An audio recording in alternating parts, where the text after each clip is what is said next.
Welcome to Complicated Opportunities, a CosmereRPG podcast with a couple of GMs.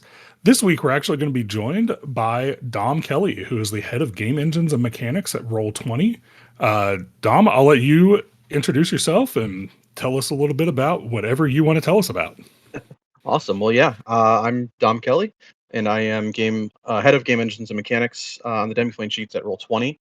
So I've been with Demiplane for about 3 years full time, and so that was about a year and a half before getting bought by Roll20 in the middle of 2024 now. So it's been about half and half at this point. Before that, I was a software developer in a totally different space. I was in the healthcare industry, so coming over to where I am now has just been a blast. So yeah, I worked on the CosmereRPG sheet and builder, and I've done basically all of the other sheets and builders as well on the Demiplane site across the Nexuses. So everything from Pathfinder to Cosmere to Daggerheart. I've at least touched all of them. I've worked primary or solo on most of them. Awesome. So what I guess what got you excited about doing the Cosmere? Because I know when I reached out to Meredith to see if we could get some interviews, she was like, Dom is our biggest Cosmere fan. Yeah, So yeah, I'm I'm a huge Cosmere fan. So I've been reading the Cosmere books for probably about 15 years or so. I think about 2010 is probably when I would have started. I had a buddy who introduced me to them, and I was trying to remember what the first ones I read. I think it was probably Mistborn. That seems most likely. Those are certainly one of the earliest ones I read. Mistborn, and then once I finished those, it would have been into Elantris Warbreaker. So yeah, I've been a CosmereRPG or Cosmere fan, sorry, for a long time. And the same friend who introduced me to the books also ended up GMing for my first Pathfinder game. Actually, it was the first tabletop RPG I played, and that was around the same time, maybe a little bit after. So the same friend who got me into one got me into the other. So it was kind of a nice like intersection down the road now at this point. So yeah, I've been a big fantasy guy for a long time, and so of course the Cosmere is just a ton of fun to delve into. I love deep lore, and so obviously that was a huge draw to the world and the books. So I've been reading them since then. I've probably reread all the books at least once, and yeah, I've been a big fan for a long time. So this has just been a ton of fun to be able to work on these sheets. Yeah. Nice. Now, I don't know how many people I've actually heard started with Pathfinder. What Yeah. One, what was your first character? And two, what was that process sort of like getting into functionally what's a bit of a deep end in the Sure. current Yeah, and RPG landscape? it was Pathfinder 1E, which I would say is probably even tougher than 2E. That I think was certainly. that was the one that was spun off of 3.5 directly. Back I don't know how long ago, I couldn't tell you. So yeah, it was complicated, but I didn't really know any different, right? Like I had never played any other system, so it was just fun to play in. I think my first character I ever played was a drunken monk. It was the monk with the drunken monk archetype. And so my character's whole thing was just getting drunk all the time, and that's how he would get his powers, or his abilities, and that's how he would fight. And so it Yeah. was kind of it was just a goofy character. It was a ton of fun. Nice, nice. Uh, so what was your sort of on-ramp to working with Demiplane? Yeah, so like I said at the time, I was actually working in healthcare, which obviously is entirely I, different from the I've TTRPG had some space. friends on that Yeah, side. Yeah. yeah. It was great. I loved the work that I did, and it was a ton of fun. But I moved up to the Green Bay, Wisconsin area in 2020, in the first half of 2020, which, as we all know, was probably the worst time to look for a house. But we had started the process before that, in my defense. And so we moved up here. This is kind of where my wife's from, so that's why we moved up to the area, and ended up meeting some people up here. And one of the people I ended up meeting introduced me to Peter, who is one of the two founders of Demiplane. And so I ran a Pathfinder 2E game for them. And then during that time, we had obviously been talking about Demiplane because that was very early on in Demiplane. There were no character sheets yet. They were behind the scenes starting to work on the foundation for the character sheet platform. And Pathfinder, of course, was the first one. And so at that time, Peter asked me if I'd like to help out with some contract work. So I was doing contract work at that point, working on the sheet, and then after probably would have been about a year or so, I joined full time. Nice, nice.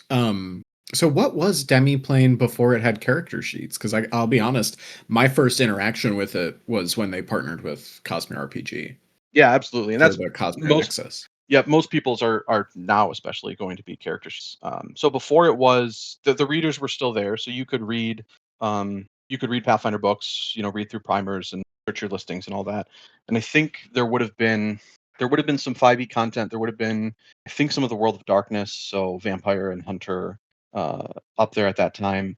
And then there was also a groups functionality, which was video and voice on the Demiplane platform, but also some matchmaking stuff. GMs could create open groups, and they could say we're going to play in these times, and you could pay GMs. And so the one of the original uh, features that they envisioned Demiplane to provide was this sort of matchmaking. And over time, that hasn't been where people gravitated, and so we kind of Yeah, pivoted away yeah. from that a bit. Yeah, That's actually really I mean, it's a cool thought.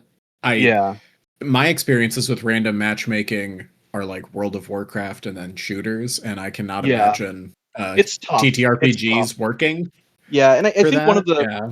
one of the reasons that sort of has been pivoted away from also was we want to be able to support all types of play, and so we want to be able to support playing online and playing in person. And groups certainly in person don't really have much of a presence, obviously. And like you said, the matchmaking is hard. There are some. I don't know if this is the case anymore because I haven't signed up for an account for a while, to be fair. But when you used to sign up for an account, it would ask you questions about your role playing preferences, and that was one of the ways that they would matchmake. There was an algorithm that would uh, be able to match people based on those answers and say like, oh, here's a GM who's saying it's this type of game, and so it would find people who say they're looking for a game that match those traits in some way, and then uh, match them all Yeah. together. Yeah. Yeah. That makes sense. Well, cool. So as far as so like I would say we could go ahead and start talking about developing the Cosmere Sure. RPG sheet because like this is such a cool like different interview for us because most of the stuff has been directly with like the game designers with Brotherwise. So Yeah. Yeah. like how was the partnership with that, and then how like what all goes into building one of these Demiplane sheets? Yeah, yeah, absolutely. So, first of all, the partnership with Brotherwise has been fantastic. I mean, they're all amazing people. So, one of the things that will come up when we're developing these sheets is we'll have questions for the designers of the game, just to clarify things. Maybe something isn't as clear as we'd like it to be, or just on our end we have some contention about what the answer could be. And so we'll frequently reach out to the designers when we're building things out. And Brotherwise just has always been fantastic about getting back to us, just very, very free and open to help us in that regard. Um, and I got to meet them for the first time in person, I should say, meet them for the first time this year at Nexus, and that was just a ton of fun. Again, they're all great people. They're fun to hang out with, fun to chat with, fun to stand around with for 8 hours a day or however long those days are. So it's been great. They've been really great partners. I'm very excited to continue working with them on Mistborn in the future. So the development process, yeah, it's gonna vary a little bit from game to game. Um, but obviously, the first thing is just reading through the rule books and jotting down notes as I go. And I love reading rule books. I have hundreds of board games, some of which maybe have only been played once. But I love, like, I'm the one who goes through the rules for any game we play and explains it all. And so certainly within my family, I'm usually the one running games. I love figuring out the mechanics of a system, and so that part of my job is very easy. It's just fun to sit down and read the book. So that's always the first step, is reading through the book and just making notes about the different component pieces of a character and where all the sorts of interactions can be from, in this case, talents, and how that could influence your character. Making kind of flowchart diagrams for different things. Obviously, a character creation process is the most obvious example of that, but something like crafting or what have you. And then we have, behind the scenes, we have an in-house system that we built that all of our character sheets live on top of.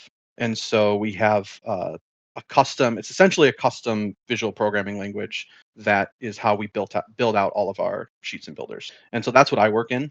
And so I take all of my design documents essentially, and I transcribe it into that. And then it's just a lot of going through and making sure that all the different pieces that we want to be able to support, we can support. It's very data driven, so anything that you might add to a character, we have a data object for that lives in the database, and that's how obviously you can surface it on the app listings or primers. But that same data object that feeds that also fits into the characters. And so a lot of it is just building the architecture, understanding the architecture of a game, and transcribing that in a way that we can kind of plug and play with different elements. Yeah. So we, in the Shard of Opportunity, one of the members of the casts is on the Metalworks team, and we occasionally hear about developing stuff for Foundry. Yep. Sometimes we hear about like hangups in designing certain talents or the way like game mechanics work with a character sheet. What would one of your like most difficult book to program items be? Sure. I think for the CosmereRPG, it's probably talent trees that branch and then recombine. So the singer tree is an obvious example there, where you have one talent into three into one, and that works really nicely when you're just looking at the picture in the book. But when you're trying to prompt user interaction and user choice, it breaks down from your sort of traditional, present the list of things to choose from and choose them. And so there were some concessions that had to be made around that, essentially. I'm very pleased with how, so in the playtest we didn't have any, like, the talent selection wasn't talent tree-esque in any way. There was no real hierarchy of your choices, and so I'm very pleased with the updates I made for the full release that do support that. So now you get a little bit of the line for the talent trees, but that was probably my hardest challenge, was just trying to figure out how to even present that to the user, as well as making sure that if you select one, then it unlocks it, but selecting multiple doesn't have any weird effects. So the talent tree, while it seems very simple and straightforward, behind the scenes actually can be a bit of a headache. No, I can only imagine. I know, just like we were playing around making characters, and I know I had some difficulty with, like, say I have Hardy from one tree, but it pops up in another place. Yeah. And like sometimes it duplicates the following tree from that other yes, right, position. exactly. And I was just like, wait, why is this talent showing up twice? And I was like, oh no, that's just a nature of how this like tree works. Which we can cut this if you want. No, that's okay. No. That was an experience I had with the sheet. Yes. Yep. Yeah, the cross tree stuff is very interesting, and it's going to get even more interesting, I think, with Mistborn in the future. Just the expansion of these specialties in the trees, which I'm very, very excited for. But that just continues to add more, more interesting problems to solve, which I enjoy. Yeah, it definitely. I mean, it sounds like it's a lot of stuff to work on, and yeah, God knows how like other ancestries are going to work, or just the Allomancies and Twinborn stuff. We haven't seen those yet, but got to imagine they're there. So yeah, and I think it's a fun, like, I mean, you have a lot of one of the big differences, I think, between, just if we're thinking about magic systems in general, between Stormlight and Mistborn, the fact that in Stormlight you have these very strict, you have your orders and you have the powers for each order, and that's it.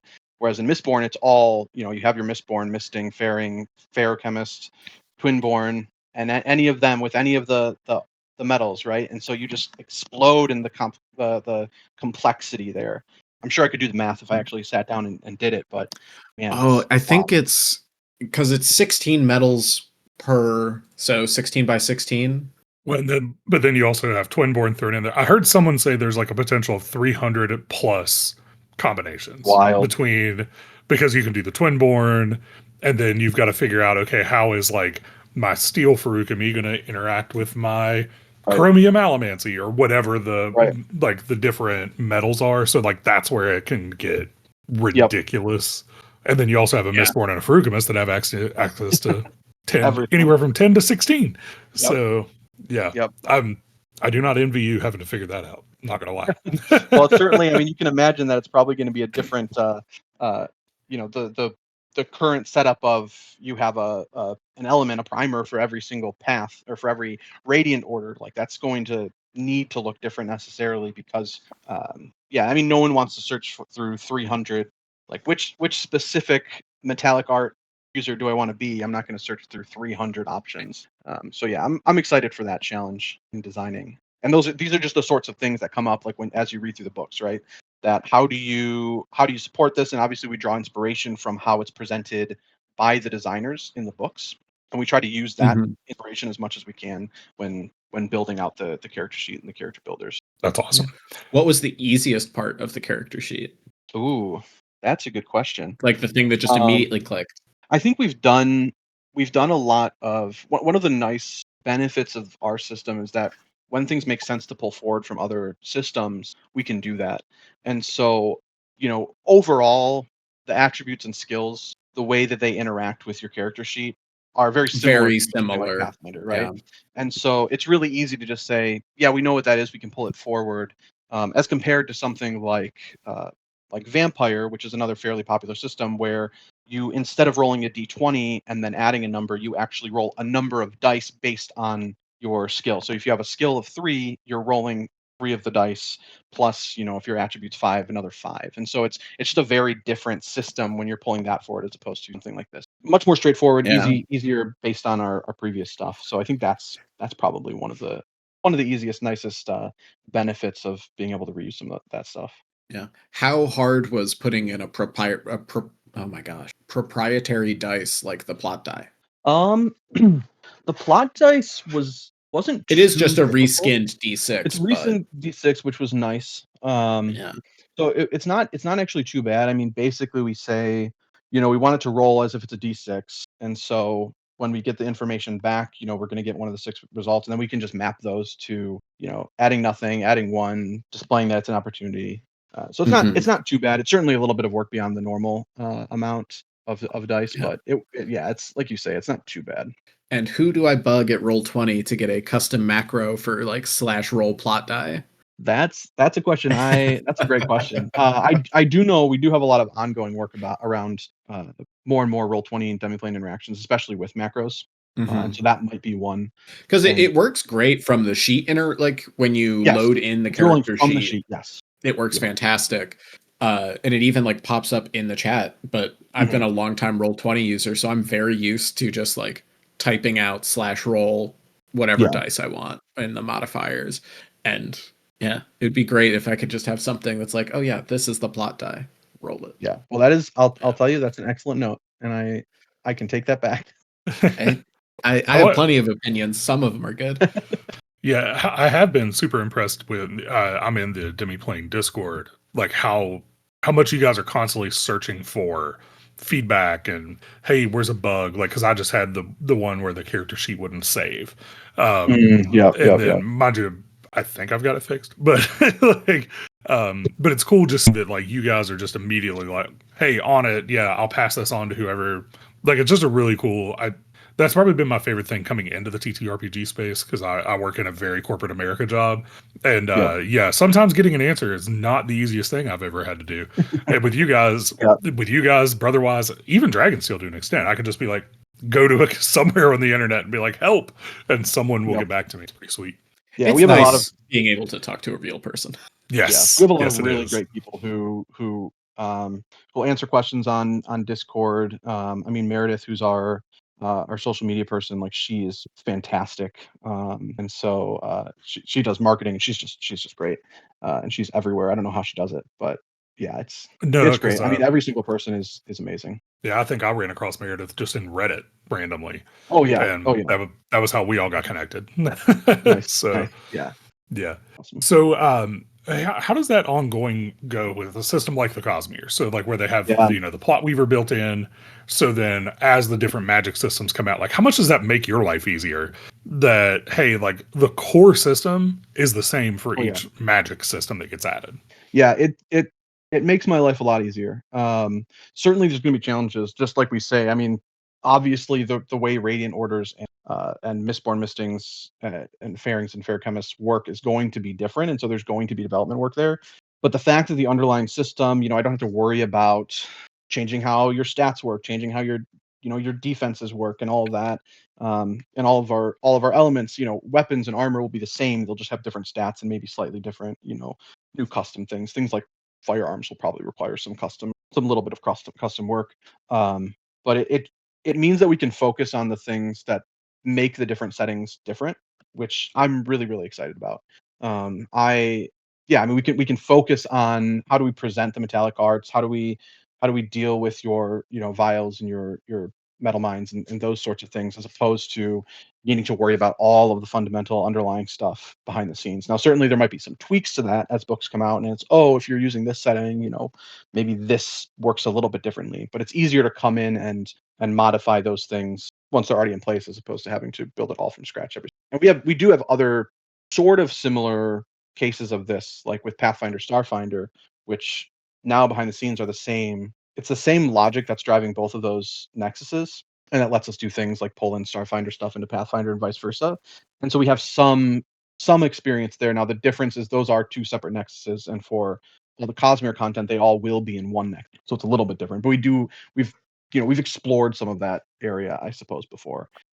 And so yeah, it makes it a lot easier. It means that we can just focus more on the interesting things, which always makes me happy. Would Plotweaver be a set, like, when Plotweaver comes out, if you guys do a Nexus, would it be a separate Nexus, you think? I think it probably would. I think we'd want the CosmereRPG Nexus to stay very focused on the CosmereRPG, and Plotweaver would be its own separate thing. And I think there's a lot of questions that we'd have to. That's a question for. Yes, that's a future problem. But based on my understanding of what they want to do with the Plotweaver, which is a lot of community things, I think that'll influence as well. So yeah, I think it likely would be separate. But again, we'd already have a lot of the fundamental underlying pieces, so it would be a lot of that we would just read almost certainly, and then figure out where the Cosmere specific stuff would be stripped out, and do that. Yeah, that makes a lot of sense. Now,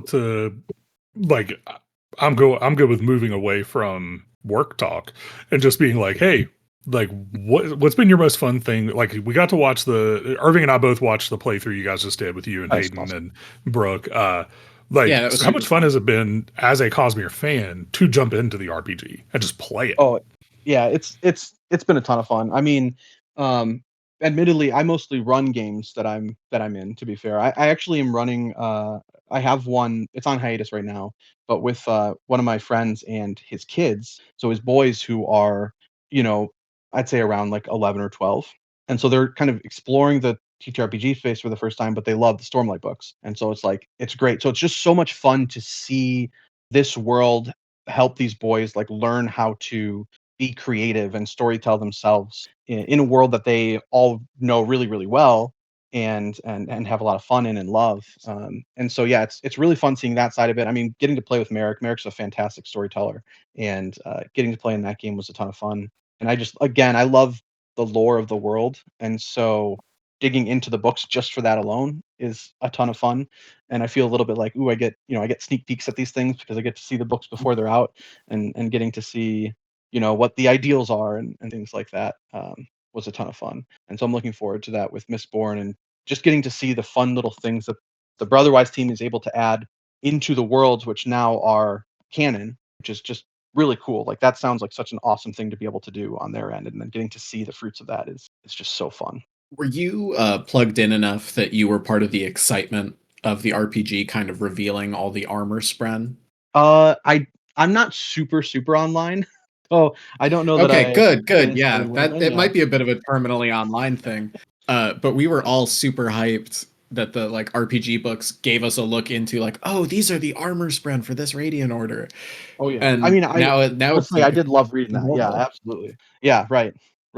Yeah, and getting to see up to Fourth Ideal and all that stuff. Like, it's cool. It's cool getting to see those things that we've seen very thin slices of in the books, and now it's, hey, here's what they are, and this is canon. This is what they are. It's just, it's a ton of fun. It's such a fun world to be immersed in. Absolutely. So is there a character that you're wanting to build at some point? Like, because I'm not gonna lie, I come very much from a power gaming. Like, I play I'm over 2,000 hours in Elden Ring, so I just sit there and try to figure out, like, let me build this character, and then the first thing I do is go roll and see what the crit would be. Like, like how much damage could I potentially do with this? But that's how I build characters. It kind of depends on like what I'm in the mood for. The character that I built for the actual play we just did, which whether or not it continues in that form or we kind of do different things in the future, the direction I want to take him, because I have warrior and he has stone stance, so with a +5 range, so I can plop myself in the middle, go in stone stance, and make it hard to attack my allies, right? Like I just really like that idea for that character of really truly trying to defend everyone by soaking all the damage for himself, and then going into probably Stoneward to pick up tension, and obviously Stoneward works really well for that with that concept, and taking tension, which you can do. I can't remember the talent name off the top of my head, but I think you can get +20 range. And so then you go into stone stance, sit in the middle, and now you have this huge range where everyone, if they want to attack your allies, has to spend an additional action. Like I love that idea of just controlling the battlefield in that way. To me, sounds a ton of fun. I have a character build to send you. We were doing non-radiant Oh, characters.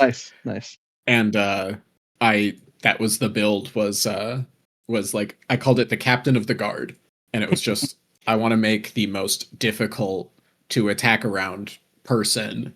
Yep. And that's awesome. one of the things I really like about this system. It's a reason I also really like Pathfinder, especially Pathfinder 2e, is having fun, cool things to do with your actions that aren't just attack. Like as a warrior, typically if I were to play a fighter in D&D, it's probably like, oh, I'm just gonna attack this guy like with as much as I can. But being able to spend actions to make it harder for the enemy to do their things, I just really, really enjoy the tactics of that. And obviously the 2 actions versus 3 actions, like I think that's just such a great little choice that you're able to make every single round, which adds a lot of player agency. There's lots of little things like that I think are just so fun. I think it's my favorite initiative system. Yeah. It definitely I probably agree with that. I don't know how Pathfinder's or Pathfinder 2e's initiative works. I know Pathfinder 1 was still just initiative like D&D, roll a d20. Yeah. Okay, it's still the same. Yep. Never been like after exploring options that aren't that, Mhm. I have definitely come in like that is the most middle option of initiative to me. Yeah. I don't like dagger hearts. The initiative list. I don't even like draw steals. I don't know draw steals actually. What is you kind of just elect a character to go first, and then you trade back and forth. And the trading back and forth I like because it is like player turn, GM turn. Right. But the unstructured like who wants to go first? I hate that because it always takes time at the table, and it's like seriously. Yeah. Right. Yeah. Whereas like fast and slow is a little bit better. Yeah. And I think you can do fun things with fast and slow too, and I really like with bosses being able to do fast and slow. Like I think that's just a fun, easy way to add into that system that adds that tension that you want bosses to bring. Absolutely. So, what other? I mean, and maybe we'll head back to.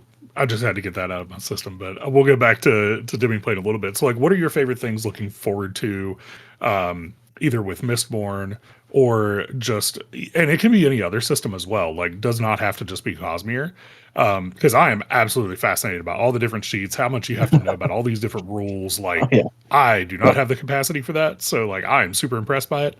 So yeah, like, what's your favorite thing that could be coming or that you are working on, however you want to put it? I mean, I think Mistborn probably is my favorite just because I love the Cosmere. And Mistborn was my first Cosmere that I got into, Cosmere books that I got into. And my wife, who I don't know that I'll ever really get her to get into the Stormlight Archives. It's just not really her vibe. But Mistborn she really likes. So it's like, okay, great. I can run Mistborn games for her there. So I'm really looking forward to that. I'm looking forward to I mean to being able to make those sheets so I can run games for my wife with the Mistborn system. But we do have a lot of other we're working on a lot of GM tools this year. So we just started releasing campaigns across some of our other Nexus platforms. I actually think it'll probably be on for Cosmere this week, most likely. Right now, it's just a place where you can invite players to, you can share content there really easily, and you can link your characters. And so you just have like one collective view for characters in the campaign. But in the future, we're going to be bringing in things like bring in NPCs that you can edit and all that, and have access to those as a GM. Create and run encounters. Have just general resource like list of websites, rules, things like that. And so as a GM, I'm really looking forward to that because again, I GM a lot of games that I run, especially when it comes to Cosmere, and so I've always pushed for working on GM tools, and so we're finally doing that with campaigns, which is really exciting. So I'm very much looking forward to that. And we're also we also should very soon be working on homebrew. So that's something that we are looking into this year, which I think I'm very interested to see from the Cosmere side, like what sorts of homebrew, paths and talents kind of come out of that, because it could be really interesting and exciting. Yeah, those are all things that I'm really looking forward to. And so just bringing as much, as much additional tools and power to, especially to GM, just selfishly as a GM. I'm very excited for it. It's hard to run games, like, just period. It's just hard to run games, and so everything that we can do to make it easier, I want I want that. So yeah, I'm very excited to see the GM tools you guys come up with. I was actually going to ask if the when the campaign was coming to Cosmere, because I saw it on a Daggerheart sheet, I think, and I was like, wait a minute, yes, when is that coming to me? Yeah, we're kind of rolling it out in waves. But I do believe it should be probably Thursday this week. Oh wow, we should be turning it on for Cosmere and a couple other systems. So yeah, that's awesome. Yeah, it's cool. I mean, it's just a nice way to, right now, to have all the players in one place. This isn't really relevant for Cosmere. It's honestly mostly for Pathfinder, but you can, as a GM, you can filter allowed sources, so you can say we only want it for these books. Again, Well, Cosmere, but that'll be super important come the release of other settings. Yeah, it will be. Although at the same time, the way, this could change, but the way that we're planning to do it is, when you create a character, you choose which setting or settings you want, and then everything will be filtered there for you. So if you only choose Mistborn Era 1, you'll only see Mistborn Era 1 options. With that's cool. Option to go in and filter and then change that, like, on a per choice basis. So if for whatever reason, your GM, your Arrow 1, but your GM gives you a firearm for whatever reason, like, you'd be able to do that. It just by default wouldn't. By default, you'd only see your Mistborn Arrow 1 stuff. So that is, but with campaigns, there might be something there that we do where for Cosmere, the GM sets the setting that you're going to play in. But that's me kind of just it would talking almost out of the air. But yeah. And this is just a thought, but if you could get as granular to the point where you kind of, as a GM, go through and like select approved trees, that would be kind of, that, again, that's very nitpicky, but like, when I was running a Star Wars game, I would have loved to do that, because I had a player who like found this random pod racer tree on the internet, and I was just like, what? Mm-hmm. I didn't think about this. Well, and that's one of the things, like, in Pathfinder, there's a million Pathfinder books. And so for GMs being able to say, okay, you're only going to use these core books and things from this one adventure path. And you're not going to see like random feats that come in from other, APs, or we don't want guns and gears because it's very, like, we're not doing gunslinger and robots and things like that. And so you could just turn the book off, and then, your players won't see it. And so I think cool. Here too, it's, if there's different adventures that add things, or other little books that add stuff, and you just don't want it as a GM, you can just turn it off. Yeah, I like that. Now, you've alluded to it a couple times that you are primarily a GM in games you play. What is your like touchstone, most important piece of GM advice? Ooh, I know that's like a really putting you on the spot. Yeah, no, it's a great question. I think the thing that I try to focus on the most is understanding what my players want and giving it to them. And not like giving it to them for free necessarily, but giving them maybe opportunities to get what they want. And that's another thing I actually really like about the Cosmere system, the CosmereRPG system, is the goals, because it makes it so much easier for me as a GM to say, what do my players want? Well, they have written down exactly what they want. But I think, as a player, it's always like, oh, there's this really cool like magic item I want, or I'm really interested in exploring this. And so talking to your players and understanding that is just really helpful. Even if maybe it seems a little weird, like you could do it out of session, or maybe that's a session 0 thing, although those sorts of things tend to kind of pop up as you play. And just being able to give your players the fun toys they want to play with. Or maybe it's they want this thing, but there's this other thing that actually might suit that need a little bit more, and they might have more fun with it. And so being able to sprinkle in things like that. Yeah. Because at the end of the day, everyone wants to have fun, and that's a big part of it with these games. Absolutely. Yeah. It's part of the reason I've always appreciated the advice / opinion that magic items should be in the player's handbook if they're going to separate out, like, if you're going to have separate books for GMs and players. put the things the players want in their book so they can look at it. Let them lust over it and tell you, I want this thing. Yep. Yeah, I mean, it's the goal system, I think, in this is just so nice. I just think having very direct, like a direct line to this is what you want, just helps inform. It helps the GM. It helps the players. I just think it's just a simple thing, but it's something you could add in anywhere. Honestly, like you could have goals in any game, whether it's CosmereRPG or not. And so I just think it's such a really nice touch. Yeah, I heartily recommend, like, if you're playing another game, steal the parts of this game you like. Yeah. Yeah. And I think that's a great in general advice. Steal the parts of games that you want to play. Like when you're at the table, the rules don't really matter. What matters is that you're playing the game that you and everyone at the table wants to play. And so if that means taking something from one system or this from the other, like you shouldn't feel afraid to do it if that's something that you really want and you really, really enjoy it. And everyone enjoys it. You don't want to do the one thing that you want and no one else has fun with it. But yeah. Making it a good time for one person at the table is weird. Yeah. That would be, do not do that. Yeah. So do you have so this is actually an ongoing discussion we've had with like goals, rewards, and stuff like that. Like, so what are some things that you've seen that have been some cool like rewards for completing goals? Because like if I have one thing that I would like Brotherwise to eventually add more of is like different weapons, like almost like magic weapons. So like what I've been doing is playing around with traits. And like the example we use all the time because it's the easiest one is like I gave a great sword momentum for somebody as a reward. So like what fun stuff have you had using the goals and rewards to create some weird stuff in your Cosmere games? Yeah, I think I haven't done the traits on weapons, but I think that's a really great, like it's simple, but it adds a lot of variety. I think that's really neat. Yeah, I've done I very infrequently, but I like doing talents, but it has to be like very infrequent. Otherwise, obviously, it gets out of balance. But I think they're just nice and easy, like a single thing that theoretically you could say, you're trained by someone for X amount of time, and then you're able to do this thing. And so again, like it's something that you have to do really, really infrequently. But I like that as like kind of a reward for a longer goal, maybe one that's really, really hard to accomplish, and they've done it. But I do, I like expertises. I think those are good, and that gives your character, it makes your character feel unique, even more unique than I think. I think again, the paths do a great job of making characters feel unique, even if you're two characters in the same path. But I think the expertises help with that a lot. And I like doing, if you have an expertise in something, like really making it feel like that's important to your character, as much as you're able to as a GM. Knowing what expertises your players have so that you can make them feel special for having that expertise.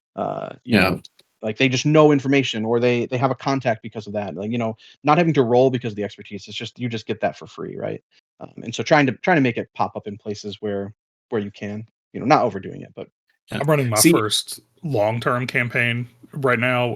Like I'm doing a Stonewalker's playthrough, and that's been actually a lot of fun that I've found in between sessions. Like I've actually been doing like one-on-ones with my players in the 2 weeks in between, where we're like, okay, cool. Like, so we're collaborating a lot on how do you think your character reacted to this?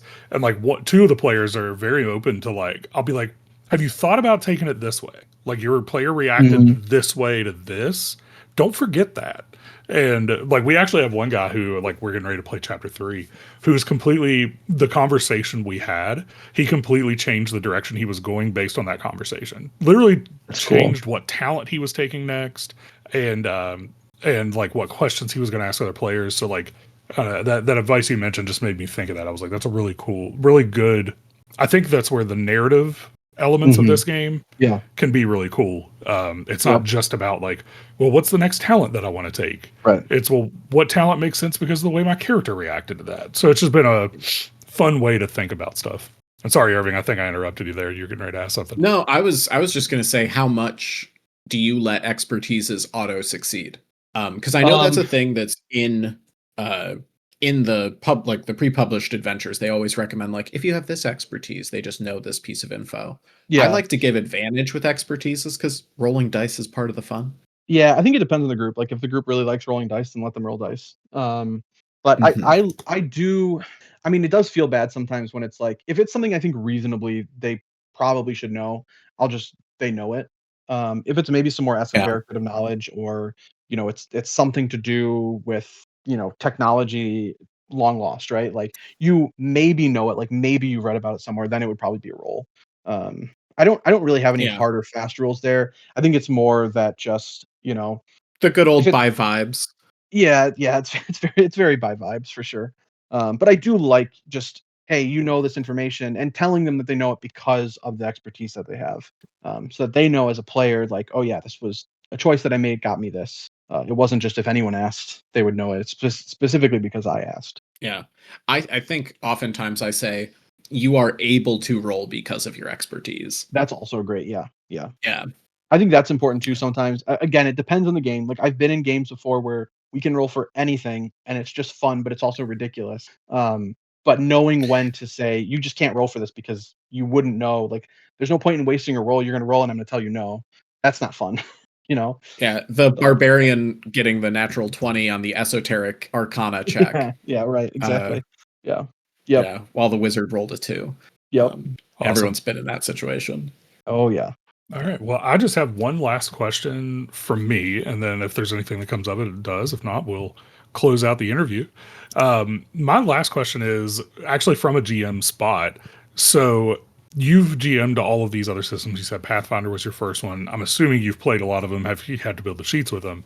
So, like, what would be your one pitch to someone who is a GM to be like, hey, you should check out the CosmereRPG and run it for this reason? And I know I'm putting you on the spot. Question. But... No, that's a good question. I think if you've played D&D, which obviously is the most popular game, then it's an easy transition. So like that's a nice benefit. Like that's a really easy. There's a lot of similarities. It's easy to run as a GM who's run other games. And I think like I mentioned, the goals and reward system, like just having more insight into your players as a GM is really nice. I really, really enjoy that. And so I think this system does a really good job of helping you as a GM get into the minds of your players a little bit more and help them develop their characters more. And then personally, I just love the combat in the game. So if you like combat, like I think the combat in this is really fun. I think the way that you can encourage your players and have NPCs, work their magic in a not strict mechanical way. Like that's another thing. We didn't really touch on that, but I love the way that the surges, you're very much encouraged to kind of play around with them. And you don't have like, oh, fireball, you can do this and that's all you can do with the spell. But it's like, oh, you can stone shape and whatever that means to you and the GM, like that's what it means. So I think narratively you kind of get a lot out of these fun, what would otherwise in other systems be very mechanical. But you can do you have room to explore both as a player and a GM. So yeah, I think as a GM, to me, I love the combat. I love playing the combat. I love running the combat. I love the fact that you can encourage your players to explore their characters more and explore what their characters want to do, while as the GM you can see that directly, and it's very easy to see it. Awesome. Yeah, I think that's what I would say. I think I agree. Yeah, I agree with every single one of those. So yeah, great. Yeah, good to hear that. Awesome. Well, Irving, do you have any other questions? No. Other than saying thank you so much for agreeing to chat with us, and thank you to Demiplane for saying you could. Do you want to? I don't know if we said you're not terribly online, but if you want to plug any socials or anything, feel free. Roll20 and Demiplane. I mean, you can follow them pretty much anywhere you can follow. Instagram, Twitter X, TikTok. So yeah, go ahead and follow us there, and keep an eye out for future Nexuses, especially the updates to CosmereRPG. I'm really excited. I think this year is going to be a ton of fun for the CosmereRPG space specifically. But also we got lots of other fun things that we're working on that are cross Nexus. So just keep an eye out for those things. And yeah, looking forward to it. Well, thank you so much, man. And Kyle, if you'll take us away. Absolutely. So thank you again for coming. And until next time, let's roll our plot die and raise the stakes. This has been Complicated Opportunities.